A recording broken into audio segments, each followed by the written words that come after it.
Donc l'agriculture de conservation, c'est un système agricole qui repose sur 3 piliers. Le premier pilier, ça va être la réduction du travail du sol. Donc on va essayer de diminuer la profondeur et l'intensité du passage de machines, surtout la charrue. Le deuxième pilier, ça va être la couverture du sol, donc avec des plantes, des cultures associées ou des couverts, pour que le sol soit toujours vraiment couvert, en fait, protégé. Et alors le troisième pilier, c'est la rotation des cultures. Donc on va essayer de diversifier au maximum cette rotation, avec un allongement de la rotation, avec plus de cultures dans la rotation, avec des mélanges de cultures et aussi avec des plantes compagnes qui vont pouvoir aussi, et des couverts qui vont pouvoir diversifier cette rotation au maximum. Ce système agricole, l'agriculture de conservation, c'est un système qui est quand même assez peu connu, du grand public en tout cas très peu connu parce qu'il n'y a pas de label, c'est un acte volontaire que les agriculteurs font et alors ils peuvent s'y engager un petit peu, beaucoup. Il y en a qui font vraiment une transition totale et il y en a qui prennent quelques éléments qui leur conviennent adaptés à leur ferme. Mais in fine, en fait, c'est donc un système qui est donc peu visible et donc on a voulu en fait mettre en lumière ce système parce qu'il a quand même de gros impacts bénéfiques et pour l'agriculture et aussi pour l'environnement alors qu'en fait il est assez méconnu et donc voilà, ce film a une vocation de le mettre en lumière. En fait, il n'y a pas de, comme je vous dis, il n'y a pas de label ou il n'y a pas de cahier des charges. En fait, c'est une démarche volontaire. On estime à peu près à 10-15%, à peu près. Ça doit être à peu près équivalent au bio.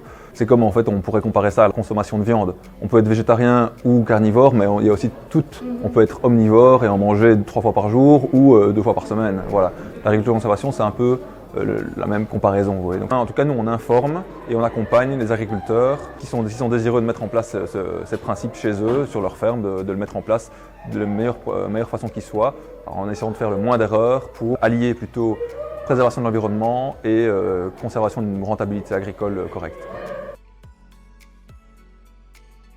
L'agriculture de conservation, via la mise en place des 3 piliers que je vous ai cités, en fait, elle permet de solutionner pas mal de problèmes. On va par exemple avoir une diminution de l'utilisation de carburant, parce qu'on fait moins de passages dans les champs, et donc moins de carburant, moins d'usure des machines et aussi moins de gaz à effet de serre, moins d'émissions.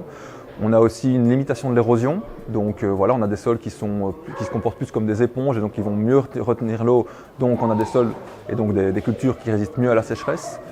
Mais aussi à l'inverse, quand il y a trop d'eau, on a des sols qui sont un peu plus filtrants et donc qui vont mieux drainer et donc on a moins d'érosion. En agriculture de conservation, on va augmenter quand même assez fort la biodiversité des sols avec plus de vers de terre, plus de champignons, plus de bactéries et donc cette biodiversité, plus on a de vie dans le sol et puis au final plus on va avoir de vie sur le sol aussi parce qu'il y a des oiseaux qui vont se nourrir de ces vers, il y a d'autres, c'est tout un écosystème qu'on va favoriser.